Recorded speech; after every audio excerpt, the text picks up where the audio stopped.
Bonjour, je profite de ce beau soleil au lac de Saint-Mandé ce jour pour vous détailler de manière un tout petit peu plus précise la partie pompe attelée à ce Stewart D10. En effet, j'ai pris pour option d'aller chercher dans le bassin l'eau qui me permettra d'alimenter ma chaudière. La raison en est simple, je n'ai pas beaucoup de place, comme vous pouvez le constater, même si à l'avant j'avais entre guillemets de quoi caser une certaine quantité d'eau. D'autre part, je voulais éviter toutes les tuyauteries. C'est pour ça que j'ai choisi l'option d'une petite prise d'eau sous la machine. Avantage de cette disposition, l'eau est toujours poussée vers la pompe. Vous verrez sur le petit tuyau un petit filtre que j'ai en fait récupéré d'une voiture radiocommandée, et c'est un filtre à essence. Mais bon, si ça filtre de l'essence, il n'y a pas de raison que ça ne filtre pas de l'eau. La pompe en elle-même, comme vous le voyez, est montée sur renvoi conique afin d'avoir une certaine démultiplication, le moteur tournant quand même largement plus vite que la pompe. Donc là-bas, vous avez la pompe. L'eau est poussée puisque la prise d'eau est sous le niveau du bateau.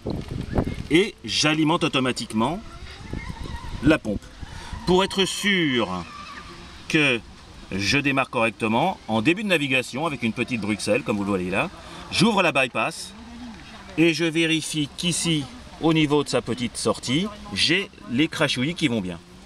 Si la pompe s'amorce, j'ai de l'eau qui sort et quand j'accélère, ce débit augmente. Je vous le montrerai tout à l'heure.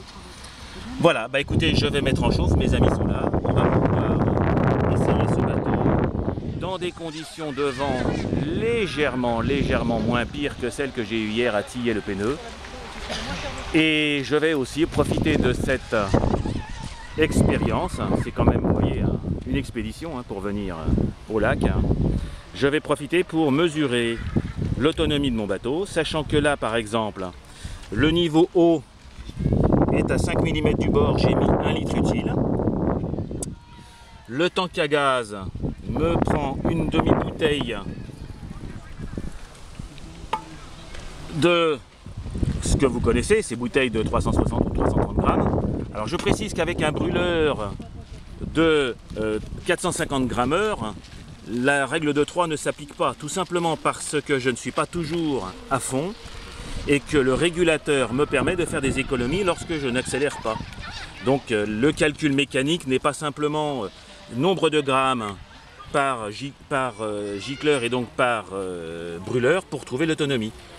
L'autonomie, je vais la découvrir aujourd'hui en essayant le bateau dans des conditions que j'appellerai plus réelles. Là, vous avez un petit tuyau pour mettre de l'huile dans l'arbre des tambours. Je vais en mettre une petite goutte.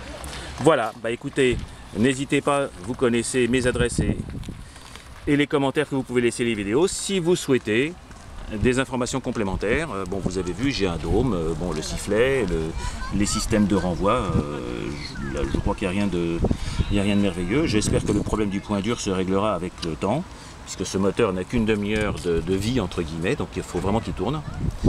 Et puis, j'y vais. Au revoir les amis.